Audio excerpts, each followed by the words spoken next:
Hello English learners, Michael here, and this is Level Up English. I'm back again with another video in central London, as you can see. And today I've got a cool plan. I'm going to be talking about the 5 senses, which are of course sight, hearing, smell, taste and touch. So I'm going to walk around and I'm going to try to find 5 expressions related to each one, and then maybe talk a little bit about where I am and what I'm doing at the same time, and give you a little bit of a tour here along the River Thames.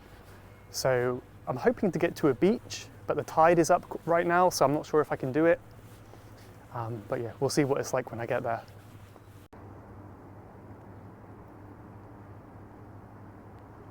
So maybe the first sense that we could talk about is the sense of touch.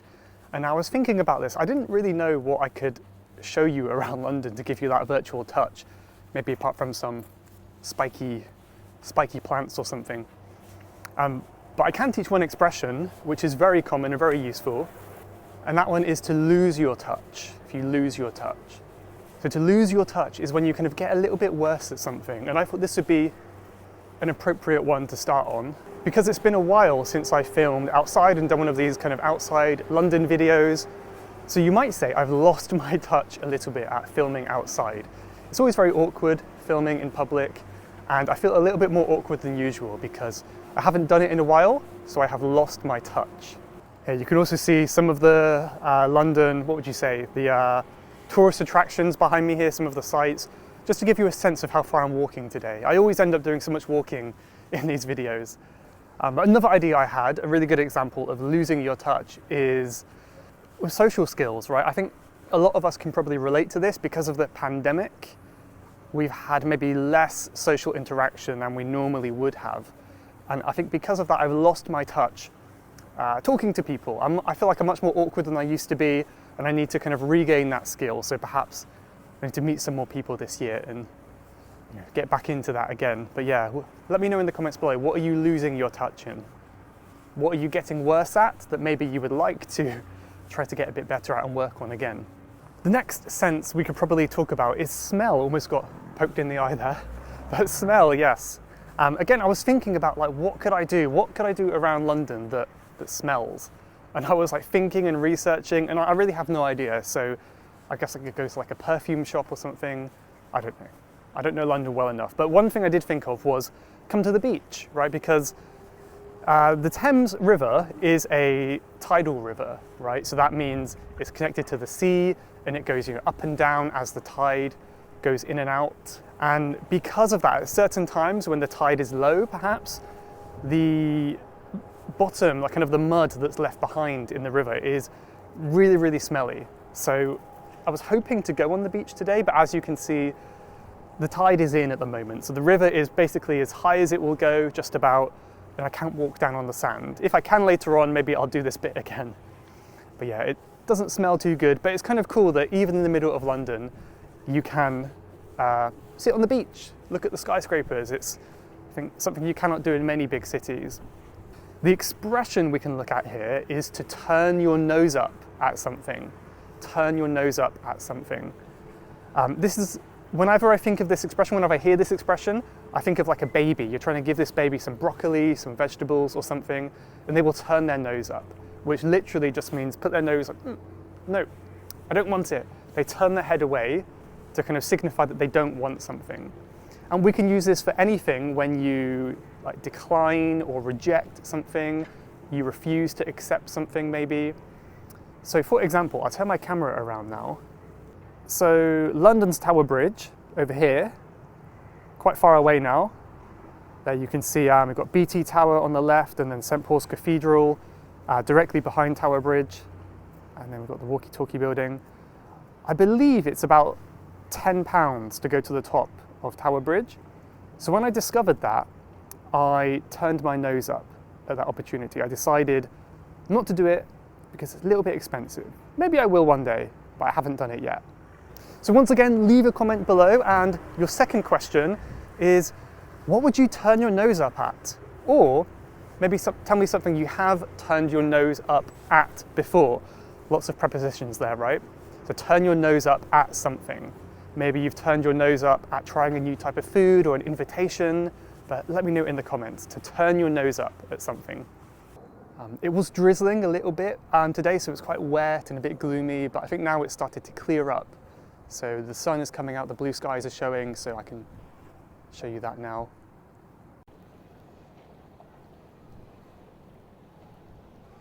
The next sense that we could look at is the sense of sound, or hearing, I should say. Hearing is the noun that we could use, the gerund.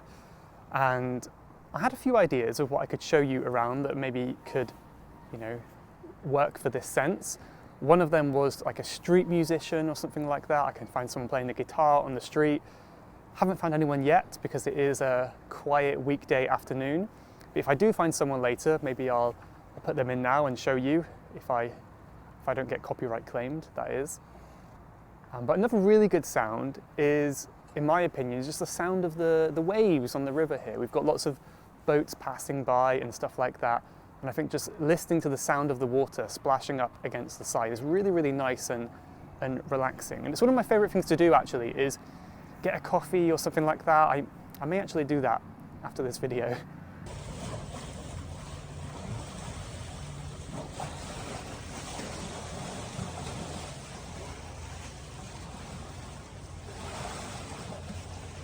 Sit by the river and just listen to the sounds, and it's surprisingly peaceful even on a weekend, considering you're in a big city, really. I always think, even though we're kind of in the middle here, the busiest parts of London are not really next to the River Thames. You can walk pretty much to these parts from the river, but you directly by the river is quite peaceful. And besides from the sound of like distant police sirens you might be able to hear now, it's not too noisy. So yeah, I think that's going to be one of my favourite sounds of London, is just the sound of the water here. The expression that we can use for hearing is to play it by ear. It can be to play something by ear, but normally we say to play it by ear. If you play something by ear, this is kind of like you do something based on your instinct, or you do it a bit spontaneously, rather than planning in advance. Be careful down the steps. So we can kind of use the expression like, I'll see what happens. I don't want to plan anything right now. I'll just wait and see what happens. So when it comes to making plans, I'm a little bit in between personally. Like sometimes I like to play it by ear, like let's see how we feel on the day. I don't want to plan for something definitely if I'm not going to be in the mood for it. One example, after this video, I was considering going bouldering, which is kind of like indoor rock climbing here in London. But I just said, I'll play it by ear. If I'm not in the mood, I'm not going to do it. And as it turns out, I'm not really in the mood for that. I kind of just want to go home, have a drink, relax this afternoon. So, for me, that works out fine. But yeah, let me know in the comments, are you the kind of person to play it by ear, see what happens, see how you feel? Or do you prefer to plan in advance so you know exactly what you're doing? Or maybe somewhere a little bit in the middle, a bit more like me. When it comes to these videos, I'm a bit in the middle. I kind of have a rough plan of where I want to go, what I want to do, but when the tide is up or something goes wrong, I just change my plan. So I have a rough outline of a plan, but for the most part, I play it by ear. This expression, I think, originally comes from like music playing. So if you imagine a pianist, like someone who can play piano, if they play it by ear, that's kind of like they hear the sound of the piano and they play based on what they hear. They're not reading any music, they haven't memorized anything, they're just playing based on what they hear. So again, it's kind of using their instincts rather than any memorization or prior plan that they had. So despite what I just said, for this next sense, I have planned a little bit in advance. This is the sense of taste, of tasting things. I've got a really good expression for this one. In terms of taste in London, there's amazing markets you could try. There's like Greenwich Market and Borough Market and all these different markets where you can buy different foods and clothing and things like that. So I really recommend checking these out. They're so much fun to walk around and just see what's there, soak in the atmosphere. Yeah, in terms of taste, in terms of preparation for this one, I have bought a pack of olives from Sainsbury's. So I bought it just for this clip, but it's not really a waste because I really like olives. So the expression we can talk about here is an acquired taste. Some people say olives have an acquired taste.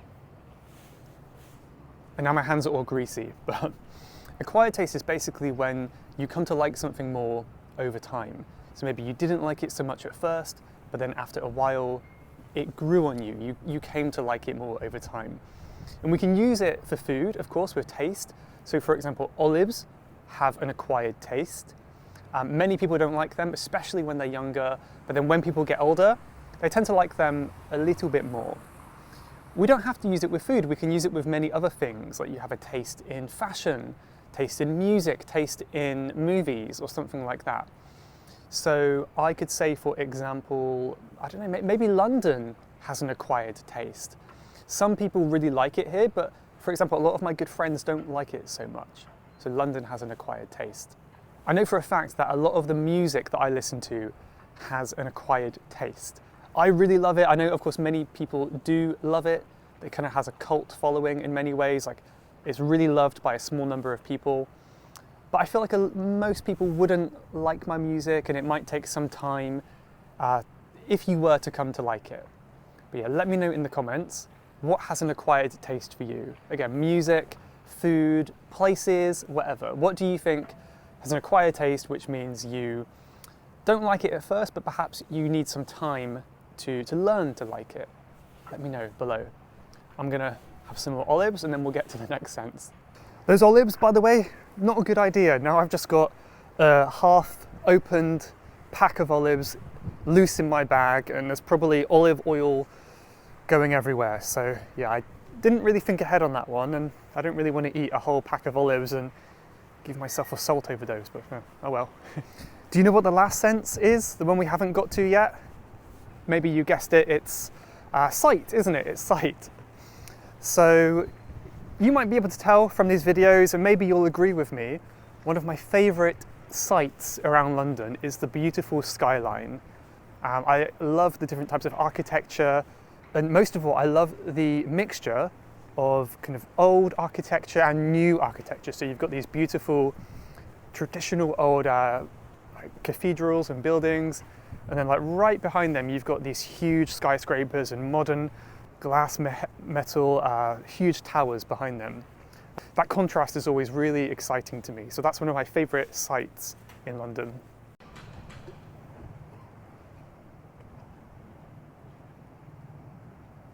So I'm heading back to the centre now. I'm on my way back. Maybe going to get my well-earned coffee and warm up my hands a bit. But the expression that we can talk about for sight is the phrase to turn a blind eye to something. Let's cross the road here. Turn a blind eye. If you turn a blind eye, it basically means to ignore something. So the meaning here is quite simple, but it's a really common conversational expression that people use quite frequently. And it's one that I think is quite relevant in London because, you know, as I said, today is a weekday afternoon. It's not super busy, not until rush hour anyway. But because there are so many people here, it's so busy, it's really common for people to turn a blind eye to things. I think one reason why it's often easier to film videos like this in London than in my hometown or in the countryside, because here people turn a blind eye to what you're doing for the most part. You know, whereas in the countryside and places like that, people are more likely to stare at you and ask questions, maybe even be a little bit suspicious of you. So in that sense, it can be a good thing when people turn a blind eye to you. But of course, it can be a bad thing as well. So one bad, common example all over the world, I think, is people turning a blind eye to homelessness. Right? And I think simply because there are too many people asking for help here. So it's very common in London, people will turn a blind eye to homelessness. They will simply ignore it, or they will not pay attention to it. So again, let me know in the comments, what do people where you live turn a blind eye to? Or maybe something that you turn a blind eye to, something that you ignore, again, for better or for worse.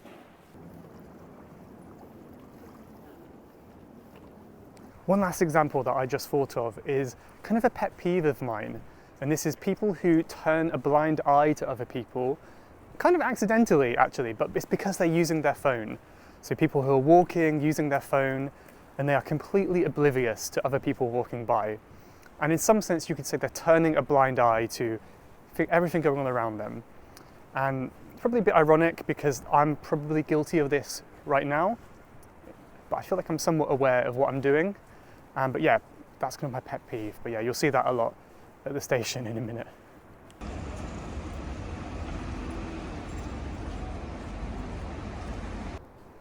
See, how could this not be one of the best sights in London? Well, I guess I'll leave it here. Thank you very much for watching this video today. I hope you like these outsider ones. I really enjoy making them, and hopefully I can improve my skill and get over the fact that I'm losing my touch, avoid that problem in the future.